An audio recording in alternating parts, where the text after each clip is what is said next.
अस्सलाम वालेकुम, मैं हूँ मरियम नवाज़ और कुछ बात करेंगे रियासती इदारों, इस्टेब्लिशमेंट, फ़ौज, आईएसआई, अदलिया के खिलाफ हर्जा सराई करने वाले सहाफ़ियों और इन इदारों की साख को नुकसान पहुँचाने के जुर्म में मौसूल होने वाले आज एफआईए के नोटिस की। तो हुआ कुछ ये है कि क्रैकडाउन शुरू हो गया है सहाफ़ियों के खिलाफ। जैसा कि प्रिडिक्ट किया जा रहा था कि इंतखाबात से 2 हफ्ते कबल बहुत कुछ ऐसा होगा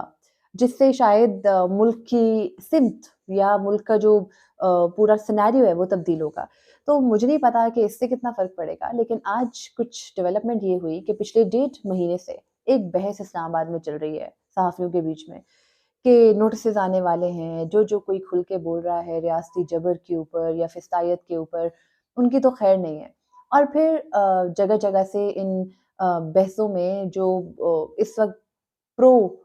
पीएमएलएन या प्रो एस्टेब्लिशमेंट सहाफ़ी हैं, उनका ये मौक़िफ़ था कि नहीं, ऐसा कुछ नहीं हो रहा, ये कुछ नहीं हो रहा, ये सिर्फ़ बातें हैं। गुज़िश्ता रोज़ भी मैंने एक सहाफ़ी को बात करते सुना और वो कह रहे थे कि ये सारी सिर्फ़ बातें हैं, कोई लिस्टें नहीं हैं। लेकिन आज अचानक से बहुत सारे सहाफ़ियों को नोटिसेज़ आ गए और इनमें सिर्फ़ सहाफ़ी नहीं हैं, वुकला भी हैं, एक्टिविस्ट भी हैं। उसके अलावा सोशल मीडिया के ऊपर ज़्यादा फ़ॉलोइंग रखने वाले अकाउंट्स भी हैं। और जुर्म क्या है? जुर्म ये है कि एक तरफ तो जजेस के खिलाफ कैंपेनिंग करते हैं आप, चीफ जस्टिस काज़ी फ़ायज़ के खिलाफ कैंपेन करते हैं, उन पर तनकीद करते हैं। दूसरा, आप रियासती इदारों के ऊपर बड़ी तनकीद करते हैं, इसलिए आपको नोटिसेस जारी किए जा रहे हैं और तमाम नोटिसेस के अंदर जो कंप्लेनेंट है, वो हैरत अंगेज़ तौर पर एक ही शख्स है। और मज़े की बात ये है कि कानून और जो अब तक की जूरिस्प्रूडेंस है, वो ये कहती है कि किसी इदारे का जो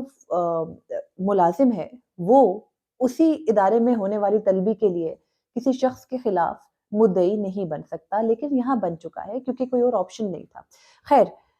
हुआ कुछ ये कि चीफ जस्टिस काज़ी फ़ायज़ ने ओहदा सँभाला सितंबर में और ओहदा सँभालते ही जहाँ बहुत से इक़दामात किए, वहाँ उनके बारे में एक प्रेडिक्शन ये थी कि चीफ जस्टिस काज़ी फ़ायज़ जितना आज़ादी सहाफ़त का जो है वो प्रचार करते हैं, शायद उनके दौर में वो हमें नज़र नहीं आएगा। लेकिन इस प्रेडिक्शन पे यकीन करते हर बार दिल को एक अजीब-सी ठेस पहुँच रही थी। उसकी रीज़न ये है कि चीफ जस्टिस काज़ी फ़ायज़ वो शख्स हैं जिनके ऊपर बतौर जज रेफ़रेंस चला, उनके लिए मीडिया के उन हलकों से भी आवाज़ उठाई गई, जिनके ऊपर उस वक़्त भी आवाज़ उठाने पर जबर हो रहा था। ये दौर था 2019, 2020, 2021 का और उस वक़्त इमरान खान हुकूमत में थे। जनरल फ़ैज़ हमीद की एक ख़्वाहिश थी कि चीफ जस्टिस काज़ी फ़ायज़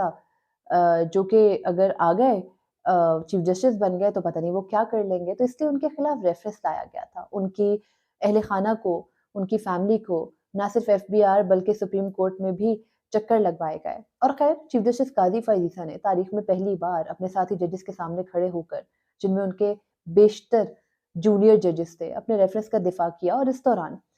सहाफ़ियों की एक बड़ी तादाद उनके हक में खड़ी रही और उस हक में खड़े रहने पर मतीउल्लाह जान ने तौहीन अदालत का सामना किया, उनको अ, उठा भी लिया गया था। फिर इसी तरह दीगर सहाफ़ियों के खिलाफ भी कार्रवाइयाँ हुई, लेकिन चीफ जस्टिस काज़ी फ़ायज़ ने जब ओहदा सँभाला, तो उनका ओहदा सँभालने के बाद जो कार्रवाइयाँ शुरू हुईं, जो मुल्की हालात थे उस वक़्त, क्योंकि आपको पता है पीटीआई के खिलाफ एक 9 और 10 मई के वाक़यात की पादाश में और उनको इलेक्शन से पूरी तरह आउट करने में और अपने नए लाडलों को इन करने के लिए एक पूरा सिनेरियो क्रिएट किया जा रहा था और उस सिनेरियो में उम्मीद लोगों को ये थी कि शायद जब चीफ जस्टिस काज़ी फ़ायज़ आएँगे, तो जो बुनियादी इंसानी हकूक़ की मौतली मुल्क में चल रही है, उसके ऊपर नोटिस ज़रूर लेंगे। तो वो नोटिस तो हुआ नहीं, लेकिन नोटिस के अलावा बहुत कुछ हुआ। मिलिट्री कोर्ट्स में सिविलियंस के ट्रायल की इजाज़त जब नहीं मिली पहले, तो चीफ जस्टिस काज़ी फ़ायज़ ने एक और बेंच बनाया और उसने पहले ही दिन इजाज़त दी। उसके बाद जो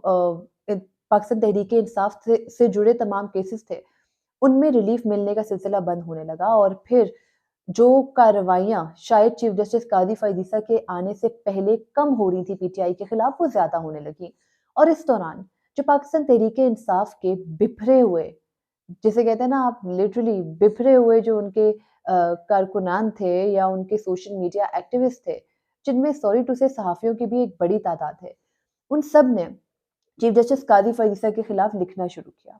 और सोशल मीडिया के ऊपर उन्हें तनकीद का निशाना बनाया जाता रहा और ये तनकीद اس تنقید سے بہت کم تھی جو تب ہوتی رہی جب چیف جسٹس قاضی فائز عیسیٰ اپنے خلاف ریفرنس کا سامنا کر رہے تھے۔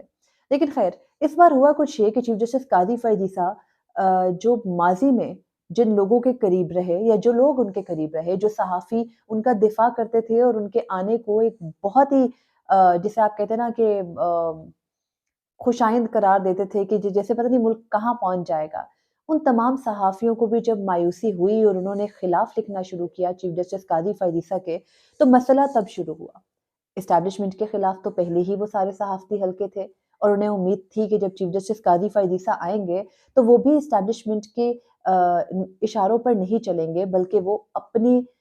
جو ان کے ماضی کے فیصلے ہیں انہی کی روشنی میں وہ آگے بھی چلیں گے، دلیرانہ قسم کے فیصلے ہوں گے، اور اس کے علاوہ بنیادی انسانی حقوق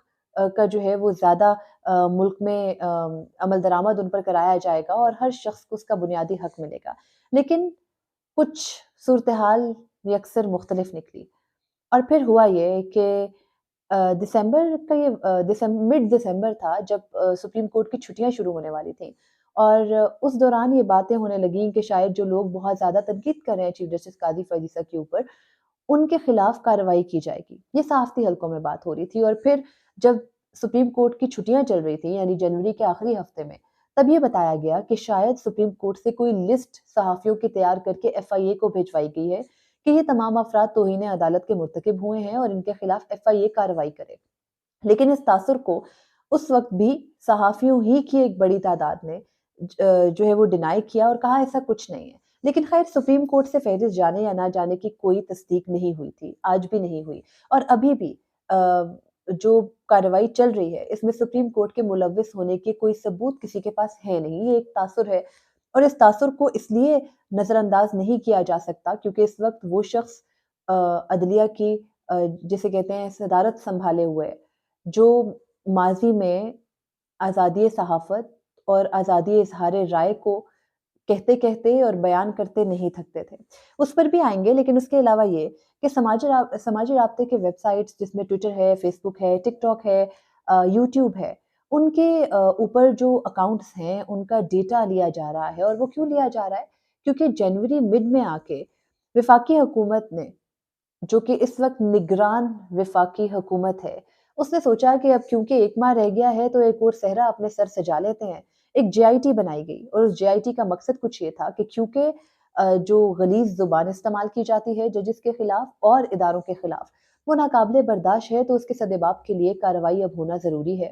جے آئی ٹی بنائی گئی، جس جے آئی ٹی کے اندر نہ صرف F I a P T A کے حکام تھے بلکہ ساتھ ہی آئی بی اور آئی ایس آئی کے بھی اعلیٰ افسران تھے، اور اس جے آئی ٹی کا کام کچھ یہ ہے کہ ان تمام سوشل میڈیا اکاؤنٹس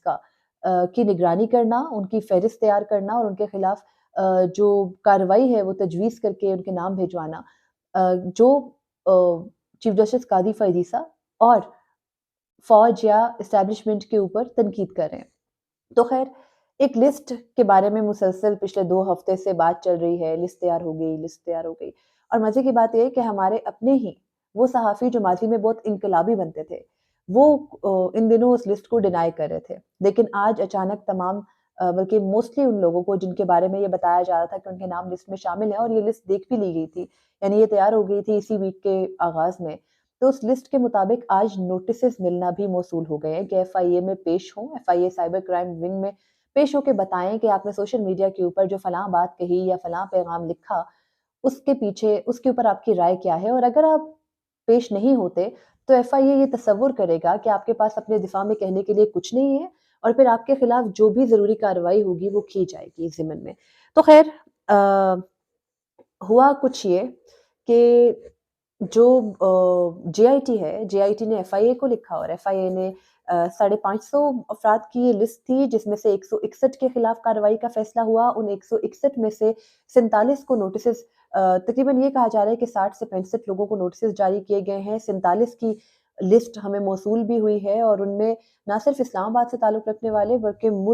پورے ملک سے کے مختلف علاقوں سے تعلق رکھنے والے صحافی ہیں، وکلا ہیں، سماجی کارکن ہیں، سوشل میڈیا ایکٹیوسٹ ہیں، جن کو کہ ایف آئی اے نے نوٹس جاری کیا ہے اور یہ کہا ہے کہ وہ پیش ہوں اور اپنا جو بھی ان کا ڈیفنس ہے اور سوالات ہیں ان سے کیے جائیں گے، اس کے جواب دیے جائیں۔ تو خیر، جو ان ایف آئی اے کے نوٹسز کے اندر کمپلیننٹ ہے یعنی مدعی ہے، मज़े की बात ये है कि वो एफआईए का ही एक अपना मुलाज़िम है, और एफआईए का एक अपना मुलाज़िम अपने ही इदारे में चलने वाली कंप्लेंट में मुद्दई नहीं बन सकता। इसके ऊपर मुल्की कानून बिल्कुल वाज़ेह है। अब इससे अगर आगे चलें तो एस्टेब्लिशमेंट या चीफ जस्टिस के खिलाफ तनकीद करने वालों में जिन-जिन को नोटिसेस जारी किए गए हैं, अगर उनमें सिर्फ सहाफ़ियों की फ़हरिस्त देखी जाए, तो इसमें मतिउल्लाह जान, साकिब बशीर, सैयद हैदर रज़ा मेहदी, शाहीन सहबाई, सिरिल अलमेडा, रिज़वान गिरज़ई, अदील राजा, रियाज़ुल हक, साबिर शाकिर, ईसा नकवी, फ़हीम अकबर, सुहेल रशीद, असद तूर, पारस जाज़ेब, इकरारुल हसन, सिद्दीक जान, इमरान रियाज़, तारिक मतीन, ओरिया मकबूल जान और आरिफ हमीद भट्टी के नाम अभी तक सामने आए हैं, और ये भी कहा जा रहा है कि एक अलग से फ़हरिस्त भी है। उसमें दीगर एंकर्स भी हैं और कुछ रिपोर्टर्स के खिलाफ भी ये कार्रवाइयाँ होंगी, और उनमें सुप्रीम कोर्ट के भी मुतअद्दिद रिपोर्टर्स हैं। और कोर्ट रिपोर्टर्स, साकिब बशीर का मैंने नाम लिया, मती साहब भी कोर्ट से रिपोर्ट करते हैं, असदुर भी करते हैं, बहुत सारे लोग हमारे और भी हैं, इसमें अब एंकर पर्सन्स भी हैं। मज़े की बात ये है कि 47 लोगों में पारस जहाज़ेब का नाम 2 बार है, शायद उनसे ज़्यादा खफ़ा है एस्टेब्लिशमेंट। लेकिन इन तमाम तर लोगों को जिनको नोटिसेस मौसूल हुए हैं, अब उनको एफआईए में पेश होना है, अपने दिफा के लिए जो भी कहना है। खैर, इनकी पेशियाँ अगले हफ्ते में शुरू हो जाएँगी और फिर पता चलेगा कि एफआईए इस मामले को आगे कैसे बढ़ाती है। सोशल मीडिया जो वेबसाइट्स हैं, समाजी राब्तों की वेबसाइट्स, उनको इन अकाउंट्स की तफ़सीलात के लिए भी लिखा गया है। नादरा से भी इन तमाम तर लोगों की तफ़सीलात ली गई हैं, और जो ज़राए का बताना ये है कि ज़्यादातर उन लोगों के खिलाफ कार्रवाई की जाएगी जिनका ताल्लुक पीटीआई से है। यानी एक सियासी जमात से ताल्लुक रखने वाले अकाउंट्स के खिलाफ ये क्रैकडाउन हुआ है, जहाँ पे उनके फ़ेवर की ट्वीट्स होती हैं। तो मुझे ये समझ नहीं आ रही कि जो माज़ी में इन्हीं चीफ जस्टिस के साथी थे या इन्हीं के हामी थे, अब जब वो उनकी कुछ बुरे इक़दामात के ऊपर उनको आईना दिखा रहे हैं, तो उस पे कार्रवाई करने के बजाय आई थिंक अमल कर लेते चीफ जस्टिस, तो तनकीद कम हो जाती। ख़ैर, अभी जो मामला है, इस मामले में इंतख़ाबात का जो अमल है और इंतख़ाबात में जो कम वक़्त रह गया है, उसको देखना भी ज़रूरी है। लेकिन यहाँ पर एक चीज़ हमें ये भी देखनी है कि इदारों को इतना वक़्त कैसे मिल गया अचानक से कि उन्होंने सोचा सब कुछ छोड़ के हम सहाफ़ियों के खिलाफ या सोशल मीडिया एक्टिविस्ट के खिलाफ या वकला के खिलाफ, जिब्रान नासिर का भी नाम है, इन सब के खिलाफ कार्रवाई करें और इनको बताएं कि भाई आप लोग तो हमारे खिलाफ जो कर रहे हैं ये दुरुस्त नहीं है। और इस अभी जो कार्रवाई फर्स्ट स्टेज पे बताई जा रही है कि होगी मुमकिन तौर पर, उसमें सोशल मीडिया अकाउंट्स ब्लॉक करने और इन तमाम तर लोगों के जो पासपोर्ट्स वगैरह हैं या नाम ईसीएल पे डाले जाएँगे और कार्रवाइयाँ होंगी, जवाब नहीं दे सके, तो फिर एफआईए बाकायदा केसेस के तौर पर इस मामले को आगे प्रोसीड करेगी। इससे मुझे याद ये आया कि चीफ जस्टिस कादी फ़ैज़ ईसा ने अक्टूबर 2022 में आसमा जहांगीर कॉन्फ्रेंस थी लाहौर में, उससे खिताब करते हुए ये कहा था कि इदारों के ऊपर तनकीद ना किया कीजिए। जो अफ़राद होते हैं ना, जो इदारों को अच्छा और बुरा बना देते हैं, उनके खिलाफ तनकीद किया कीजिए। और उसके अलावा एक मौके पर चीफ जस्टिस ने ये भी कहा था कि जेआईटी की टर्म किसी कानून में मौजूद नहीं है, सिर्फ एंटी टेररिज्म एक्ट के अंदर है, इंसदादे दहशतगर्दी के। तो पूछना ये था कुछ कि ये जो तमाम लोग हैं जिनको नोटिस किए गए हैं, इन्होंने कौन सी दहशतगर्दी कर दी है कि इनके खिलाफ जेआईटी बनाई गई? और अगर चीफ जस्टिस कादी फ़ैज़ ईसा इस तमाम तर मामले से लाताल्लुक भी हैं, तो फिर जेआईटी की कानूनी हैसियत के ऊपर कोई कार्रवाई किसी भी जगह अमल पे क्यों नहीं लाई गई? मुझे मालूम है कि इसका जवाब हर कोई यही देगा, ये चीफ जस्टिस कादी फ़ैज़ ईसा भी यही देंगे कि जेआईटी को चैलेंज किसने किया? तो जेआईटी खुद ही बन गई, जेआईटी के टीओआर्स किसी से शेयर नहीं किए गए और जेआईटी ने जब लिस्टें बनाई किसी को नहीं बताया गया। लेकिन अब जब नोटिसेस मौसूल हुए, तो ज़ाहिर है कि ये मामला अदालत में जाएगा, तो फिर देखना ये है कि वही अदालतें जिनकी कि तौहीन के जुर्म में इन तमाम लोगों के खिलाफ कार्रवाई हो रही है, वो कैसे रिलीफ देंगी? यानी अगर कोई जाके चैलेंज करता है सेशंस में या हाई कोर्ट में अपने खिलाफ इस कार्रवाई को एफआईए की, तो फिर देखना है कि वो अपने ही जो पूरा अदालती निज़ाम है उसके सरबराह के खिलाफ कार्रवाई होने पर इन लोगों को रिलीफ कैसे देते हैं। यानी मुल्क उस ट्रिकी दौर से तो गुज़र ही रहा था, जिसमें हम थे जहाँ बुनियादी हकूक़ मुअत्तल थे। लेकिन अब यहाँ पर आर्टिकल 19, जो कि मुझे, आपको, सबको बुनियादी हक देता है बोलने का, अपनी राय रखने का, अपनी राय का इज़हार करने का, उस आर्टिकल की मुअत्तली पर